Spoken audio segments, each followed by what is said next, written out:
الرحيم الحمد لله وحده والصلاة والسلام على من لا نبي بعده أما بعد فأعوذ بالله من الشيطان الرجيم بسم الله الرحمن الرحيم يا أيها الذين آمنوا قوا أنفسكم وأهليكم نارا وقودها الناس والحجارة وقال تعالى في مقام آخر إذ كنتم شهداء إذ حضر يعقوب الموت إذ قال لبنيه ما تعبدون من بعدي صدق الله مولانا العظيم ونحن على ذلك لمن الشاهدين والشاكرين والذاكرين والحمد لله رب العالمين. قابل احترام بزرگان دین، اس وقت میرے یہاں آنے کا مقصد صرف یہی ہے کہ ہم جس پرفتن دور سے گزر رہے ہیں، آئے دن جن خطرناک حالات کا مشاہدہ ہم کر رہے ہیں، ہم اور ہماری آنے والی نسلیں جس خطرناک موڑ پر کھڑی ہے، اللہ کے نبی صلی اللہ علیہ وسلم کے ایک امتی ہونے کے خاطر ایسے اہم موقع پر ہماری کیا ذمہ داری بنتی ہے، ہم کون ہیں، ہم کیا ہے، ہماری ذمہ داری کیا ہے، اس بات کا احساس ہمارے دلوں کے اندر پیدا ہو جائے۔ قرآن کریم کی 2 آیتیں میں نے آپ کے سامنے پڑھی ہے۔ 28ویں پارے میں آخری سورت ہے سورہ تحریم، جس کی 6 نمبر کی آیت ہے۔ یہ آیت یقیناً آپ کے کان سے بار بار ٹکرائی ہوگی، بار بار آپ کی آنکھوں سے تلاوت کے دوران یہ آیت گزری ہوگی، مگر ضروری نہیں ہے کہ اس آیت کے سارے مضامین انسان کے ذہن میں نقش ہو جائے۔ ایک انسان کسی سڑک سے گزر رہا ہوتا ہے، بڑے بڑے سائن بورڈ لگے رہتے ہیں، مگر سڑک پار کرنے کے بعد پھر انسان اگر اس کو سوچے تو سارے سائن بورڈ کے مضامین اس کے دماغ میں نہیں ہوتے۔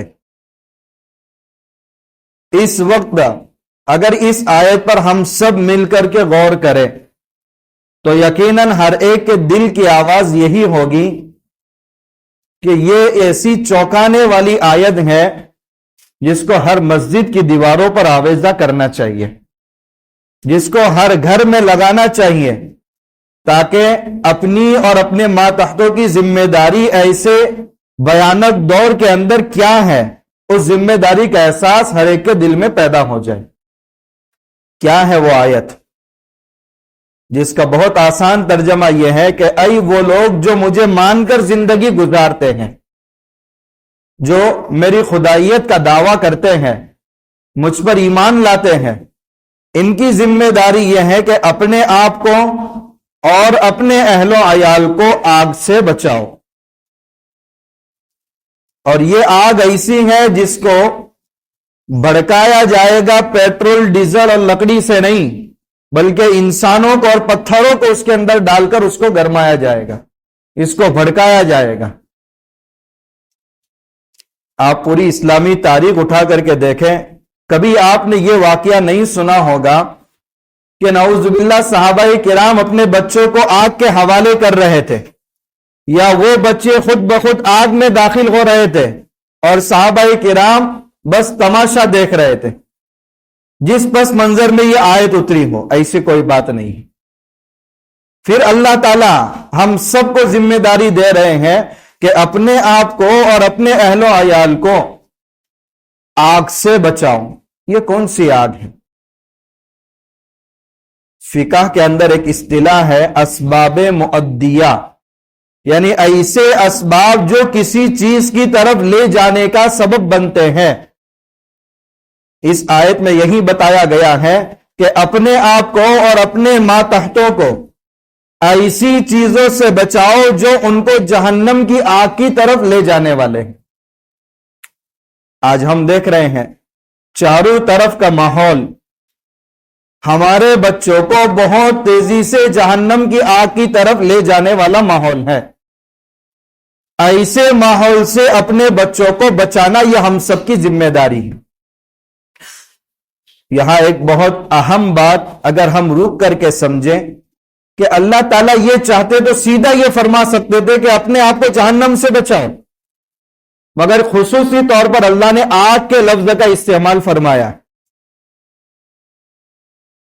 اس کی وجہ یہ ہے، اللہ نہ کرے اگر ہمارے محلے کی ایک بلڈنگ کے اندر رات میں 2 بجے خطرناک آگ لگ جائے، اور ایسی خطرناک آگ کہ اطراف کے گھروں کا اگر کوئی بچہ نکل کر پاس میں چلا جائے تو ہمیں یقین ہو جائے کہ وہ جل کر ختم ہو جائے گا۔ اس وقت ہماری بے چینی کیا ہوتی ہے؟ سارے نوجوان 2 بجے اٹھ جائیں گے، گھر خالی کرنا پڑے تو خالی کریں گے۔ جب تک اپنے بچے ہمارے گھر کے اندر نہیں آ جاتے اور ان کی سلامتی کا یقین ہمیں نہیں ہو جاتا، جب تک ہمیں چین نہیں آتا۔ حقیقی ماں باپ جب تک اپنی اولاد کو اپنی حفاظت میں دیکھتے نہیں تب تک وہ بے چین رہتے ہیں۔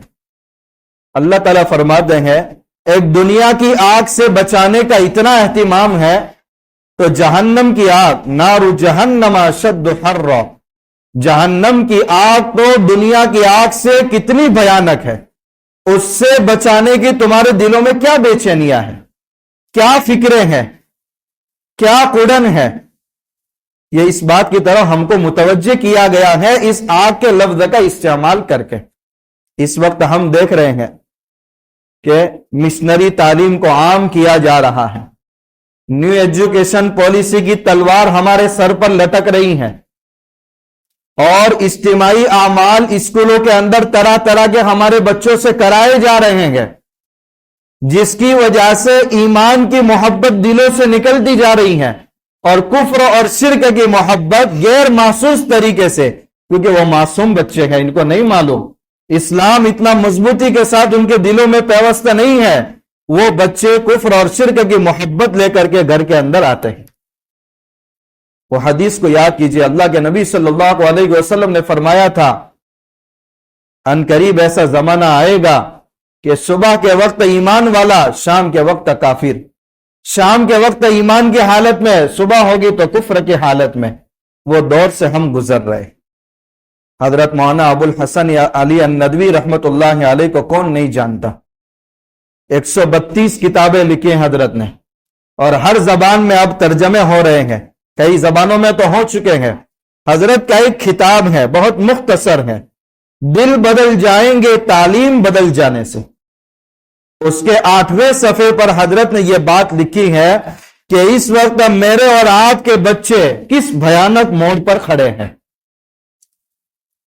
حضرت فرماتے ہیں میں اگر اس کو مثال کے ذریعے سمجھاؤں تو میں یہ کہہ سکتا ہوں کہ اگر ہمارا بچہ ایک ایسے راستے پر کھڑا ہو جو راستہ ڈھلوان نما ہو، نیچے کی طرف آ رہا ہو، اور ایسا چکنا راستہ ہو کہ پیر ایک سیکنڈ کے لیے نہ جمے، اور نیچے اتنی خطرناک گہرائی لیے ہوئے کھائی ہو کہ اس میں اگر ایک بار بچہ گر جائے اس کے بچنے کی کوئی امید نہ ہو۔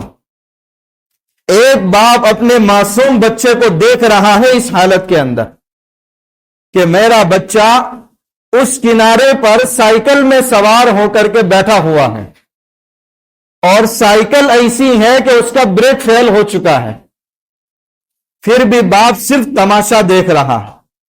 اگر یہ بچہ اسی سائیکل کے معمولی سرکنے سے نیچے کی کھائی میں گر گیا، اس کے مرنے کا جرم کس پر عائد ہوگا؟ اس کے باپ پر عائد ہوگا یا نہیں؟ آج ہم دیکھ رہے ہیں ہمارے سارے بچے ایسے ڈلوان نما راستے پر کھڑے ہیں، اور دین کی تعلیم خود کی زندگی میں نہ ہونے کی وجہ سے بریک فیل ہو چکے ہیں۔ ایسے تعلیمی اداروں میں جانے کے بعد جب کفریہ اور شرکیہ اعمال سامنے آتے ہیں تو دین کی بریک کے ذریعے بچے اپنے آپ کو نہیں بچا پاتے۔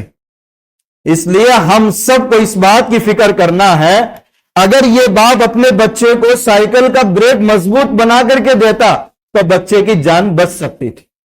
اگر ہم سب مل کر کے ہمارے بچے جن عصری اداروں میں پڑھ رہے ہیں، کوئی چھٹکارا نہیں، ہم ان سے نکال نہیں سکتے، وہ تعلیم بھی ہمارے لیے بے حد ضروری ہے، مگر ہماری فکر اس بات کی ہونی چاہیے کہ ہم ایسا مضبوط بریک ان کو دے دے کہ وہ کفریہ اور شرکیہ ماحول میں بھی اپنا ایمان بچا سکے۔ وہ بریک کون سا ہے؟ وہ ہے مکتب کی تعلیم، وہ ہے قرآن کی تعلیم، وہ ہے عقائد صحیحہ کی تعلیم۔ اس کے لیے اس پورے علاقے کو فکر مند ہونا ہوگا۔ کیا فکر ہماری ہونی چاہیے؟ کس انداز کی فکر ہماری ہونی چاہیے؟ قرآن کریم کی دوسری آیت جو پہلے پارے میں ہے، سورہ بقرہ میں 133 نمبر کی آیت ہے، اذ قال لبنیہ ما تعبدون من بعدی۔ ان باتوں کو آپ بہت غور سے سنیں اور عمل کی نیت سے سنیں کہ اس وقت میری اور آپ کی فکر کتنی ہونی چاہیے۔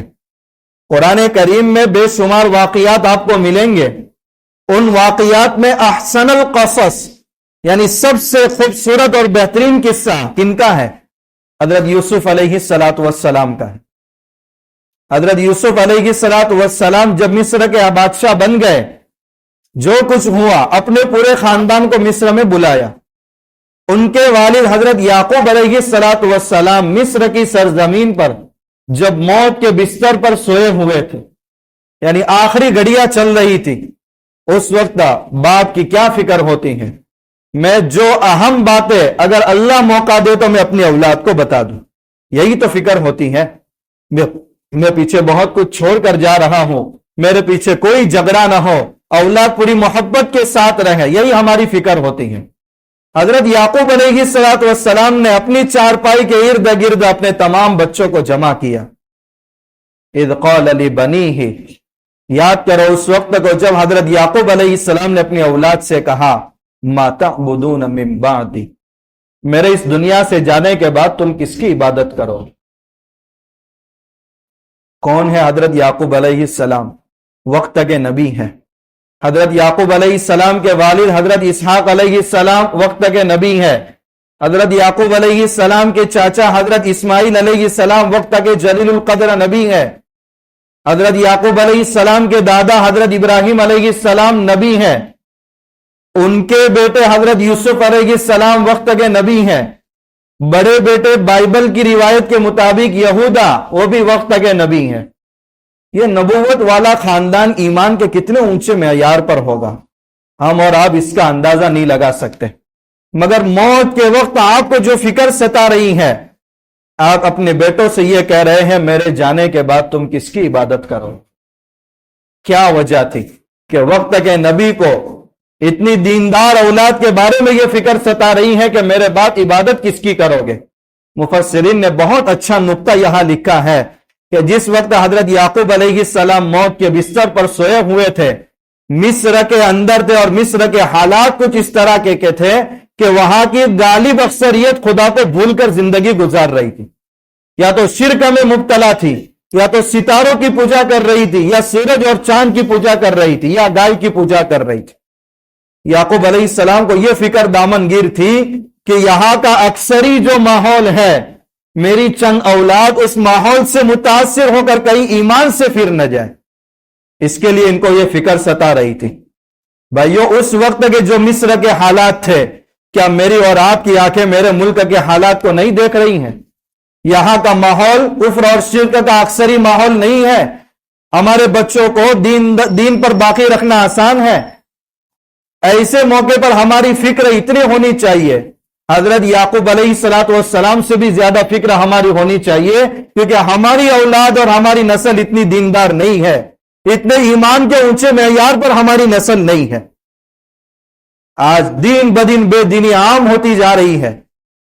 یہاں جمعہ پورا ہونے کے بعد میں اپنے ساتھ اگر 4 آدمیوں کو لوں، صرف اگر ہم 10 منٹ کا دورہ اس محلے کا کریں اور ان بچوں سے ملاقات کریں جو جوانی کی دہلیز تک پہنچ چکے ہیں، جن کے ماں باپ کو ان کی شادی بیاہ کی فکر ستا رہی ہے، کون سے خاندان میں رشتہ کرنا ہے اس کی فکر ستا رہی ہے،